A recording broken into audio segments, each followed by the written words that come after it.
Ryan and Larison. My badge number is 705. Should we get like someone for him just to refer to directly? Probably. Yeah, you can always. Right, Okay. you can just look at Roberto. Look at Roberto. Okay. Thank you. Body just a tad bit. This way? Yeah. Okay. We good? We good? Okay. Rock and roll. Yes, sir. So what the hell did you see today? Something I didn't expect on the way to work for sure. I left my house. I live out in East Mesa, and I was reporting for duty. I had just signed on, and I never take the 60, hardly ever. But I was thinking to myself, oh, I'll go out to West Chandler today and do some traffic, and I'll just take 60 out to the 101. And as I was going westbound on 60, I saw a bunch of lights coming on in front of me, a bunch of tail lights, and I'm not sure what was going on. So I started slowing down myself, and then all of a sudden I see a truck veer from the middle lanes of traffic towards the HOV lane into the wall. And then I saw it abruptly just go back towards the middle of traffic. And then I saw the lights, the rear lights of the truck actually turn clockwise. And I'm like, oh my goodness, it's rolling. And so at that point, I put on my lights on my motor. I roll up in between traffic, and I get out and I see this truck, and it's got flames. I positioned my motorcycle to protect the scene and protect everybody there. And I got out, I grabbed got off my bike, got a flashlight, went up to the vehicles involved, and there was like 4 other vehicles also involved. And our first job as officers, you know, anybody will tell you is your safety. And I'm supposed to, you know, assess the scene, get off, make sure everybody's, you know, what their injuries are, whatever the case may be. And as I walked around the front of the Nissan, I saw there was a female still trapped inside in the driver's seat, and the back of that truck was just engulfed. And so I ran back to my motor and got my baton and ran back up. He just started hitting the driver's window, trying to break it. And the truck was actually tilted probably between 35 and 45 degrees up on the driver's side of the vehicle, and it was just sitting up. And I just started hitting the driver's door window, trying to break it. And my helmet was still on, and my visor kept falling down on my face, and I was trying to get it off, and I was trying to hit it. And after I hit 3 strikes, I was trying to fix my helmet. I saw somebody out of the corner of my eye come up behind the truck and started trying to extinguish the fire. And I hit it 2 more times, and it broke. I raked the window to try to get her out, and as she started to step out, the truck fell back on all 4 tires. And for some reason, I looked out of the corner of my eye, and there's this off-duty fireman, and he's got all his fire retardant gear on. And I'm like, what? You know, and there's no truck around. And so I go up, and I'm like, dude, go get her out. And so he got her out of the truck. You could see that, you know, she was just distraught, traumatic. We got her out, and I handed my baton to a stranger. And I said, here, take this. So we got to get her out of that scene. And I picked her legs up. He grabbed her torso. We walked her to the median to get her away from the fire. And she was just, you know, hysterical, as anybody would be. And, you know, my thought was, I'm not going to let her burn up. I know, I was like, I hit it 3 times. I was like, it seemed like it took forever to try to get this window to break. And my thought was, she's not dying.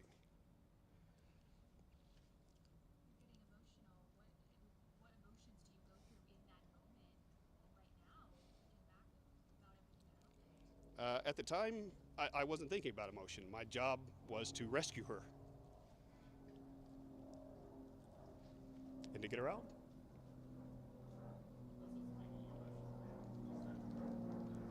Right. Just, you know, the thought of a human life perishing by flame, you know, it's just, I was just like, I'm not going to let this happen. And luckily, I had somebody there who's a fireman who had that fire retardant suit, just happened to be there, and reached in and grabbed her, and then we got her to safety.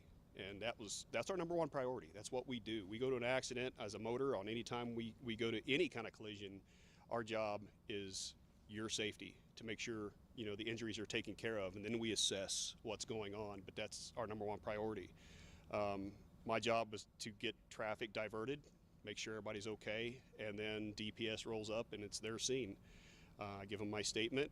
A lot of the DPS officers arrived are fellow motors, and I've went to motor school with those guys. A couple of them were my instructors, and it was kind of like when I saw them, it was kind of like, okay, we're good, she's good, we're going to the hospital. And I actually asked her first thing, is anybody else in that truck? And she said no. And I was like, oh, thank you.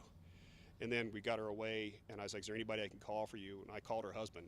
I got on my work phone, I dialed her husband, I asked for his name, spoke to him, and I gave the phone to her, let her talk to her husband just to reassure him and her. Everything's good. Have you ever experienced like anything like this before? Yeah. That's probably why I get emotional. There's certain things that a police officer goes through that we're not just putting a badge on and going to work. You know, we're human beings. We have emotions.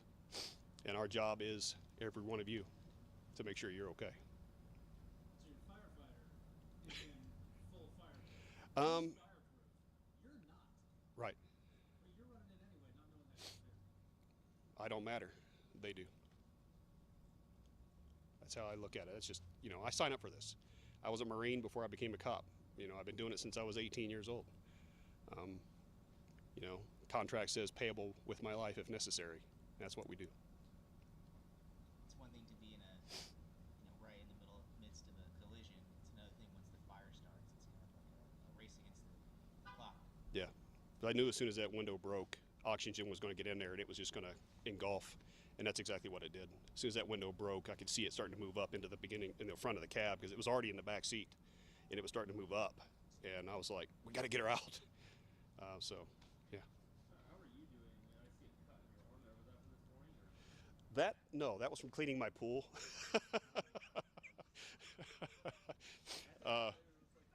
I'm good. I just inhaled a little smoke, but I'm good. Luckily, my wife is my primary care provider, so I got care if I need it. I'm good. So. At least giving you half the day off? Not necessary. I'm good. I'm good. Yeah, still working. You know, just, you know, we go from one to the next. That's what we do. You know, so, you know, I went to work and just took care of some admin stuff, and I was like, all right, day goes on. How long have you been a police officer? 20 years. Is it a surprise for you to have a press conference in regarding this? Did you ever picture something like this happen? No. No. I mean, I've seen so many accidents in my time and seen good and bad. I've seen so many good things happen, and I've seen, like today, even though it was unfortunate, it was good. We saved her life. I've seen good and bad, and you know, but you know, this stuff right here is, you know, I appreciate it, you know, but it's not what I expect. I don't ask for things. Other than the her saying no one else was in the vehicle, was there any other conversation you had with her? I just told her, you know, she was just very distraught. She was, you know, wasn't really hysterical, but you see how upset she was. And she clung to me on the side of the road, and I just held her. And I just told her I had her. So I just told her I had her, and she's okay, and she's safe. That's all. I just kept reminding her that she's good. So. People don't realize how strenuous a job it is to be a motor officer. I mean, you guys have a little bit of everything ready for whatever. Right. Just talk about your motorcycle and all the stuff that you had with you to help you out. Well, I got my motorcycle. I got first aid kit, CPR stuff in there. But to be honest with you, I'm like, the only thing I had to break that window was my baton. I don't have a glass breaker in there. I do have one on my knife on my boot, but it would have probably broke my hand as hard as I was hitting it. So I just took the baton and just swung as hard as I could, and it took a lot to break that glass. I was just like, come on, you know, I was just trying to get it to break. And, you know, I looked at it, and I hit it 3 times, took a break, hit it 2 more times, it finally shattered, and then I just raked it out, tried to get her out. And then I asked her, are you okay? You know, as I knew she had inhaled some smoke and what she had going on, and it was very hard for me to see her in the truck and just banging on that door. And then when I got her out of there, and I was like, are you okay? You injured? And she goes, I got glass in my eyes. And I'm like, sorry. You know, that was probably from me breaking the window.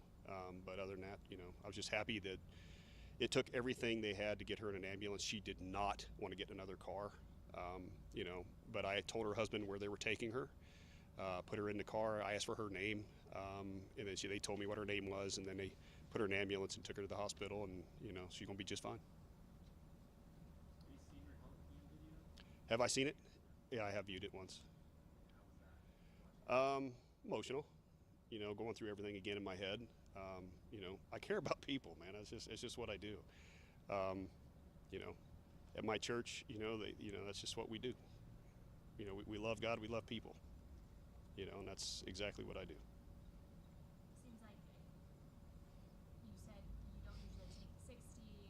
There was that off-duty firefighter. Seems like you're a man of faith. Do you think faith kind of played a role in this? Absolutely. Absolutely. Because I normally take the 202, and at a split-second decision, I'm like, I think I'll take the 60. Right place, right time, I guess. It's a weird question. You ever rolled up on a car fire before? Yes. Yes, I have. My last agency, I was on patrol, rolled up on a car, and it was engulfed. A kid rear-ended a car, and then it was a chain reaction, and the car that it had hit had an external gas tank on the Jeep, and gas went all over the engine, and it just combusted, and all 3 cars were torched. And so luckily everybody was out, but all 3 cars went up. So You said you're Marine? yes, sir. Where were you? I was at HMH 461 in New River Air Station in North Carolina, Jacksonville. Went to Operation Enduring Freedom. So went to a little place called Djibouti, Africa. Right. Funny though, did you ever end up getting your baton back, or? Yeah, I got it back. After we got the young lady to the median, we put her up against the wall, and I had her stay with the fireman. I then went around to make sure everybody else was okay, and then I saw the guy with my baton. I was like, "Hey, thank you," and he handed it back. But I just went around to all the other cars and said, "You good? You good? You good? You hurt? Anybody okay?"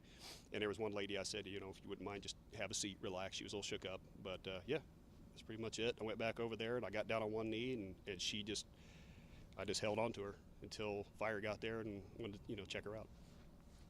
Is there anything from that video that when you went back and saw it, that sticks out that you're like, wow, I really did this type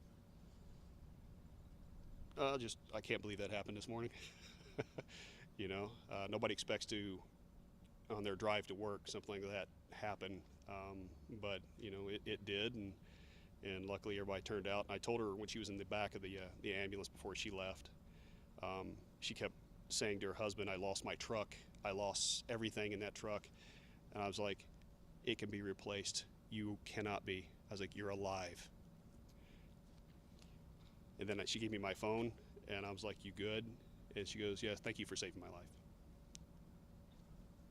What were the conversations like with the off-duty fire?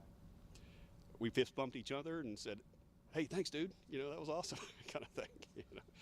He was a really nice guy. I wish I would have took a better look at his T-shirt. He was wearing a fireman's T-shirt, but I didn't take a good look at it to see what department he was actually with.